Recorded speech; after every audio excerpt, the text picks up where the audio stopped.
भूगत बन जाता है से होता होता यहाँ आ जाए और यहाँ जीवात्मा का प्रकाश एक समूह बना ले और यहाँ आकर के समूह बना करके और फिर एक फोकस बन जाए, जैसे टार्च दूर मारते हो तो फोकस बन जाता है। इस तरह से तो इधर का ख्यालात, इधर का ध्यान, ये सब खत्म हो गया। यही आकर के मृत्यु ये बुला देती है। जब सिमटाव होता है मृत्यु के वक्त में, तो जब सिमटने लगती है तो हड्डियां टूटती हैं।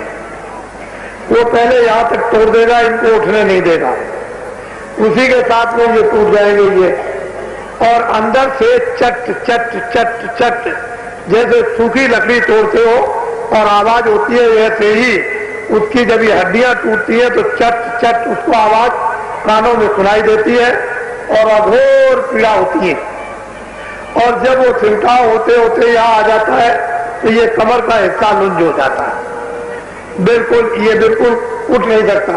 लोग कहते हैं अब उठा नहीं जाता है।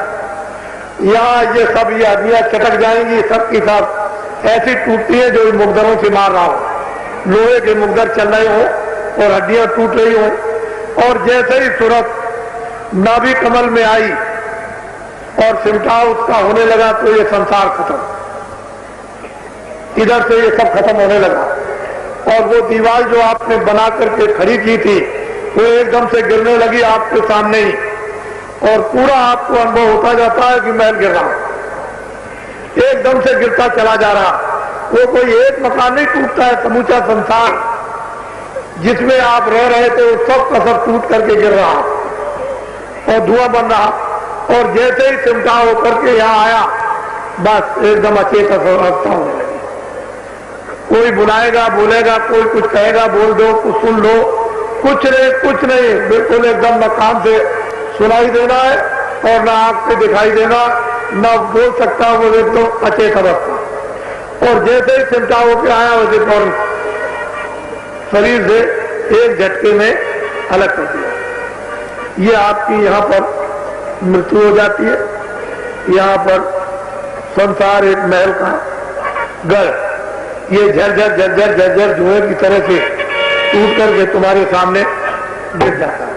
और बस कैसे चले जाते हो, जैसे कि मतलब ढेला फेंक दिया, ले गए हो।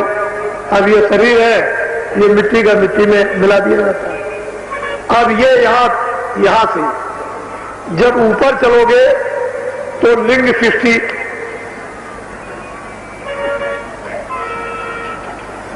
इसके नीचे जो भी है वो पिंड सृष्टि, इसका आहार फल फूल अनाज दूध घी, इससे ही ये शरीर जीवित रहेगा, हवा लेगा, पानी पिएगा।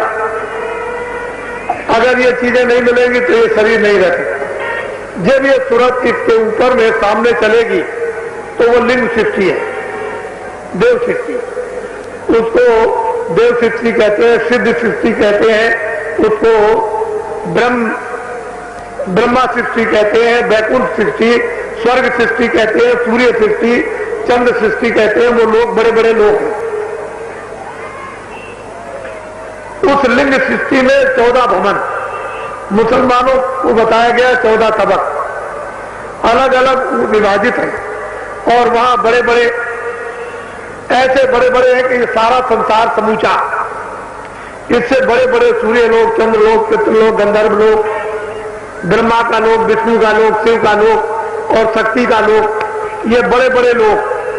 उन लोगों में जब ये गिलास, ये कपड़ा पंच भौतिक उतर जाता है और जब उसमें पहुंचते हो तो वहां देवताओं का साक्षात्कार। हिडोले पर बैठे हैं, जैसे विमान उड़ रहे चले जा रहे हैं, वो ये नहीं मालूम कि इनमें पेट्रोल भरा जाता है कि पानी भरा जाता है, पुष्पों की वर्षा हो रही, क्षणों में इतने पुरुष बरसते हैं जैसे कि मालूम होता है कि संसार के फूलों को बरसा दिया।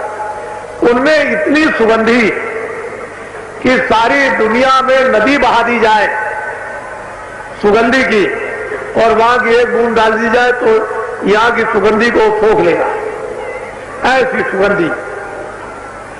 अब वहां पर ये भोजन नहीं है कि दूध है, घी है, फल है, अनाज है, कपड़े हैं, ये कुछ भी नहीं, न मल है, न मूत्र है, न दफ्तर है,